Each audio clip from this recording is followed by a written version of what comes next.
خیلی واسهشون سواله اولین ویدیوی معرفی رستوران فرادپس کجا بوده؟ اینجاست. ببین این خوشمزه ترین ماهی بازاره. 47 سال کارتون اینه.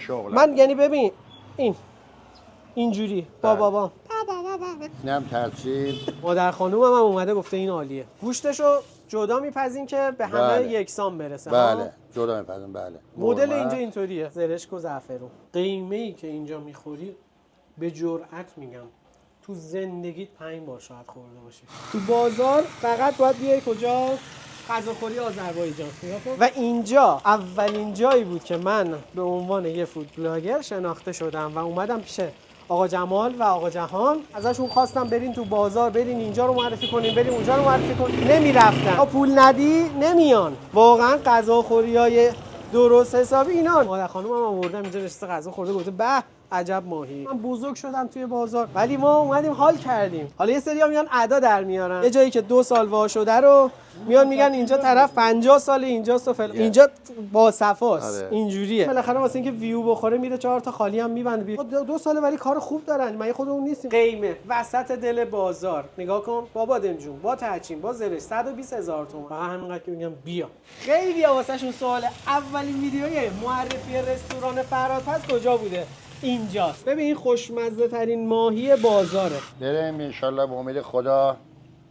ماهیات تازه است دیگه. تازه روز.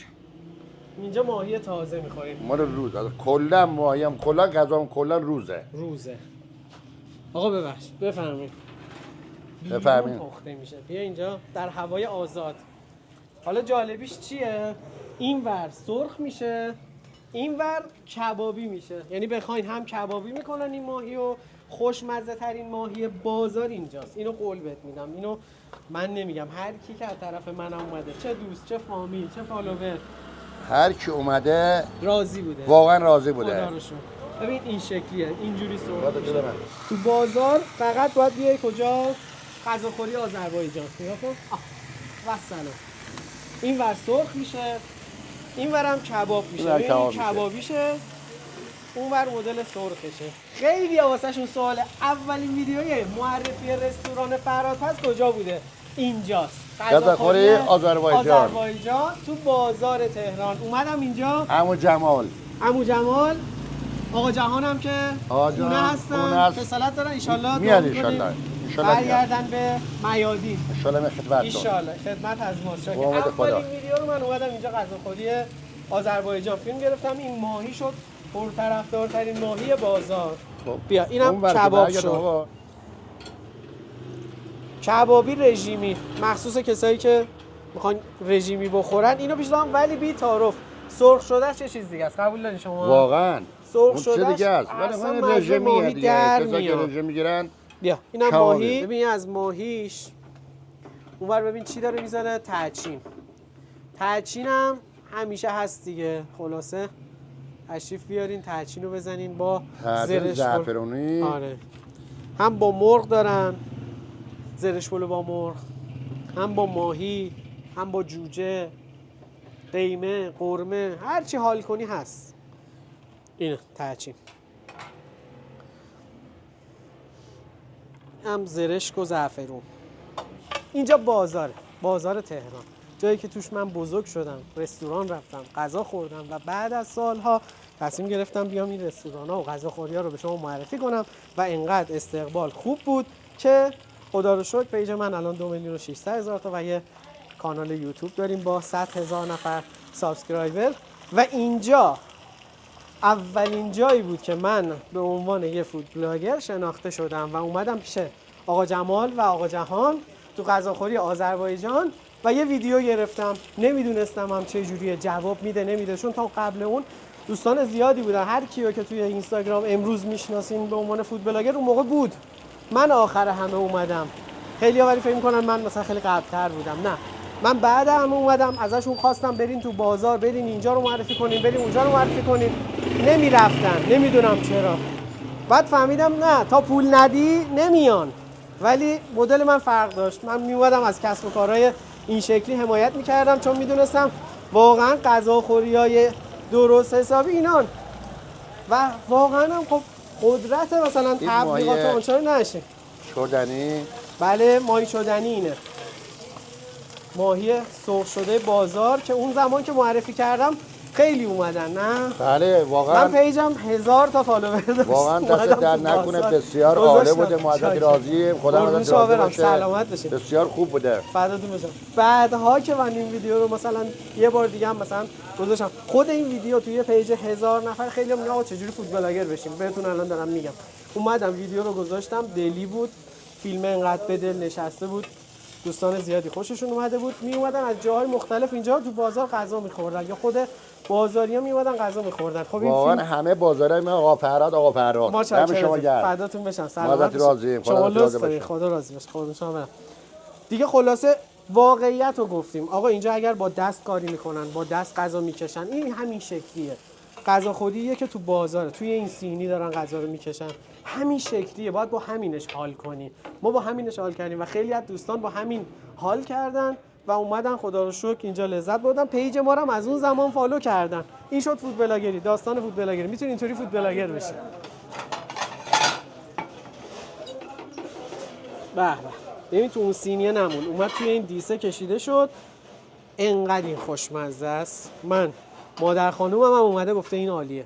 باورت میشه؟ این مادر خانومم هم آوردم اینجا نشسته غذا خورده، گفته به عجب ماهی. خدا شاهده. آقا آی فیلم بردار شما بو کنیم ماهی رو. واقعا عالیه. خدایی کیف میکنه آدم. عجب بابا دمت گرم. خب امید خدا. برنج ایرانی دیگه. بله 100%. همون زمانم ایرانی بود، الانم ایرانیه. اونورم که قابلمه هاست. این گوشتشه.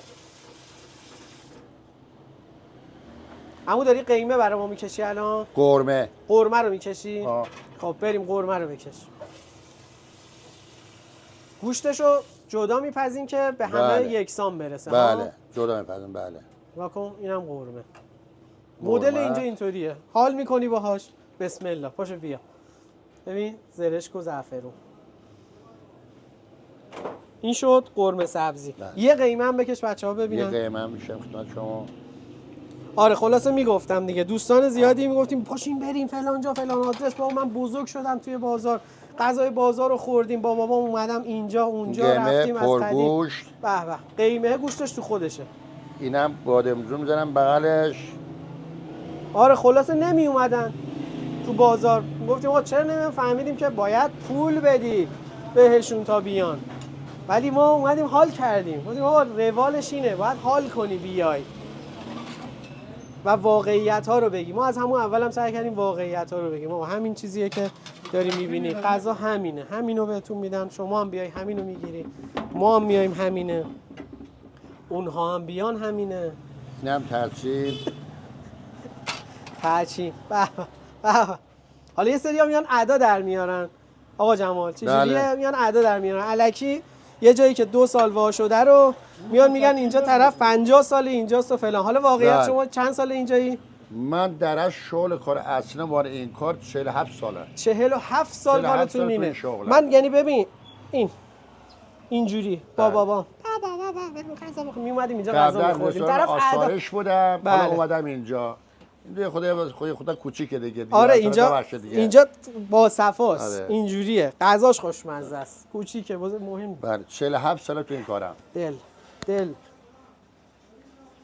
همون دست درد نکنه. آقا فقط قضیه اون ادای چی بود؟ کپی این داستانا؟ والا هیچی دیگه. میاد مثلا طرف کلا رستوران 2 ساله باز شده، حالا نزدیک همینجا هم هستا، زیاده اینجوری. میاد میگه آقا من 50 سال کارم این بوده، فلان بوده، بیسار بوده و نمیدونم. فود بلاگرم بالاخره واسه اینکه ویو بخوره میره 4 تا خالی هم میبنده بیا کنار امورت. یعنی واقعا دروغ میگن؟ متاسفانه ناراحت کننده است. چون ببین من و شما مثلا به عنوان آدم نوعی گمراه میشیم دیگه، فکر می‌کنیم طرف بهش اعتماد داریم، مثلا اعتماد کردیم میایم غذاشو بخوریم. خب این غذا اشکال نداره 2 سال است، بگین 2 سال زده، چه اشکالی داره آقا؟ 2 ساله ولی کار خوب دارن. ما خودمون نیستیم و انصافا بابا پیتزا رو 3 سال زدیم، 1 سال و نیم هیچکی نمیدونست مال منه. اصلا نگفتم که به خاطر من نیان، عمدن گفتم بذار غذا خودش خوب باشه، مشتری میاره. تا کی میخوایم آقا تو اینستاگرام من پولمو از اینستاگرام در میارم، از یوتیوب در میارم، از بابا پیتزا، ولی انصافا تا کی میخواین تبلیغ کنین؟ شمای رستوران دار یعنی چقدر میخواید تبلیغ هر هفته هر ماه؟ آقا پول به من بدید تبلیغ مردم کنید. رو گول زدن. آره دیگه آقا مردم غذا بذار این بخوره. آقا شاندیز جردن چند بار تبلیغ کرده، رستوران البرز چند بار تبلیغ کرده. میدونید یعنی یه چیزایی باید ذات درست شه دیگه. آقا دهن به دهن میگره. حالا کسی که میخواد رشد کنه بله باید تبلیغ کنه، مشتریش بیاد، چند سری دیده شه، این بستر فراهم شده واسه تبلیغات. یارو میگه کوکاکولا هم هنوز داره تبلیغ میکنه، شما نمیخواد به من بگی. من خودم 12 سال آژانس تبلیغاتی داشتم، میدونم همه چی تبلیغاته. تو چشم باشی بله، همه چی از یه جایی به بعد تبلیغات نیست. مشتری باید بیاد بگه این غذا خوشمزه است. آقا غذا رو نگاه کن، این غذا خودش داره حرف میزنه، میگه آقا من این شکلی هم خوشمزه‌ام، تو حد این مغازه و تو حد این 2 نفری که اینجا دارن کار میکنن روزی میبرن واسه سر سفرهشون حلال اینه. قیم قرمه چنده؟ قیم قرمه 120 تومن. این 120,000 تومنه. خب من چی بگم دیگه؟ با 120,000 تومن کجا به شما همچین قیمه‌ای با بادمجون تحچین فلان؟ آخه میدونیم به قیمتش بخوره. حالا باشه اشکال نداره، 2 سال زدی بیا بگو من 2 سال زدم با افتخار، چه میدونم مثلا کارم به فود بلاگرم میره، اشکال نداره بگه آقا اینجا غذاش خوبه به قیمت با کیفیت 2 سال زده. من مشتری گول نمیخورم برم بگم اینجا 100 سال کارشینه 50 سال کارشینه قدمت فلان. اون مغازه‌ای که اجاره می‌کنی مال 2 سال پیشه قرار نیست 48 سال قبلا بیاد رو شناسنامه شما، شناسنامه‌اش باطل شده، اون 48 سال بنده خدا شاید رفته از اونجا اصلا نیست. خیلی واقعا دلم پر بود، دلم پر بود. خالی شده. الان یه ذره آروم گرفتم، الان برم سراغ غذاها کیف کنم. اولین ویدیوی اینستاگرامو من اینجا گرفتم، واقعی اومدم جایی که سالها غذا میخوردم با بابام، اومدم تو غذا خوردم رفتم. ادایی نبود این قضیه، ادا نبود بیام الکی میگم بیا اینجا بازار فلان از قدیم یا سال فلان اینجا فلان شده بیسار شده بیسار. بابا من این تو غذا خوردم، قیمه وسط دل بازار نگاه کن، با بادمجون با تحچین با زرش 120,000 تومان، قرمه سبزی پرگوشت 120,000 تومان. ماهی چنده؟ 220 تومن. 220,000 تومان با برنجش تازه. برنج ایرانی. برنج ایرانی درجه 1 آقا جمال به شما میده. و اینجا اولین جاییه که من توی اینستاگرام ویدیو گذاشتم، اومدم غذاخوری آذربایجان گفتم بچه‌ها بیاین اینجا. انقدر استقبال خوب بود، یه پیجی که کلا 3,000 تا فالوور داشت تقریبا از 1000 یه دونه ویدیو گذاشته بودم آشپزی شده بودم 3000 تا، اینجا پیج من شد 30,000 تا فالوور یهو اومدن فالو کردن، گفتن آقا عجب جایی معرفی کردی، کیف کردیم، اومدیم غذا خوردیم لذت بردیم. دم شما گرم، حلال باشه، حلال باشه. سلام جناب. آقا جای همگی خالی، ببین بخاره که بلند میشه.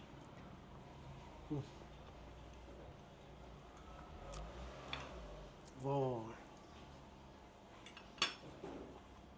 نوش جونه، عشق کردم. نوش جونتون. قیمه‌ای که اینجا میخوری به جرئت میگم تو زندگیت 5 بار شاید خورده باشی و میخوری. بیا فقط همینقدر که میگم بیا این قیمه رو تست کن. حیف ارسال از بازار سخته. آره والا یه شعبه باید وسط شهر بزنی. آره ان شاء الله با امید خدا. ان شاء الله با امید. دوستان حمایت کنن یه شعبه اینقدر خوبه این غذا. خدا بهتون سلامتی بده. سلامت باشی. خودت نمیزنی آقا جمال؟ من والا باید شما یه لقمه بزنم دیگه. این قرمه سبزی که خودم دست پخت خودمه واقعا. دم شما گرم. ساعت چند میای صبح؟ صبح ساعت 8 بسم الله الرحمن الرحیم. نوش جان. همون موقع شروع به پخت میکنین تازه؟ بله. این قیمه انگار 2 روز فقط جا افتاده. تازه به تازه. دم شما گرم. نوش جونتون ان شاء الله باشه. تحچین زعفرونی. آقای فیلم بردار اذیت داره میشه، ببخشید. میفهمم. آب دهن قورت میده. اینطوری. بنده خدا اذیت میشه، من ناراحت میشم. آقا من میخورم در نگاه میره. آره سختی کار بهش تعلق میگیره، باید زود چیز کنم بیمه‌شو بگم 7 ساله بازنشسته شه. بزن قطعش کن بخور. کیف میکنی به خدا. این عطر رو این طعمو این قیمه رو میگم 5 بار تو زندگیت میتونی امتحان کنی. اگه اینجا بیای بیشتر ها همون قیمه درست است. ببین اون ته که میبینی ناصر خسروه، کار اصلیشون دوربین و این تجهیزات بلاگیری و ایناست، ولی یه سری وایسا دارو بیاد، دارو اینطوری دارو میفروشن. ولی شما خدا بندلو رو میای داخل میرسی به نقیب السادات و همین نبش غذاخوری آذربایجان بیرون بر نداره. سالنش کلا 2-3 تا میز داره. بفهم خواهش میکنم. بفهم اشکال نداره، راحت شلوغه، بازاره، همین شکلیه. باید بیای با همین شلوغیش حال کنی. غذا رو میخوری، میزنی بر بدن و عشق میکنی. اینجا غذا حال میده، خدایی میگم. اونایی که تو بازارن میدونن من چی میگم دیگه. میان کیف میکنن. ایرانیای خارج از کشور هم با ویدیوش حال میکنن. میان میگن آقا عجب جایی معرفی کردی، عجب باحال بود، چه با صفا بود، یاد ایران افتادیم، یاد قدیم افتادیم. الان شما این میز صندلی رو که نگاه میکنی، یاد قدیم، چلو کبابیای قدیم، غذاخوریای جمع و جور. ببین 3 تا میز همینقدر جا داره. اینجا همینه، روزی حلال میبره خونه. آقا این جوجه و ماهی و ترشی و ماست و سالاد به روز کم تهیه میشه، غذا هم تموم میشه، میگن تموم شد، زیاد نمیپزن، بمونه فردا تموم میشه غذا. اینجا تموم میشه.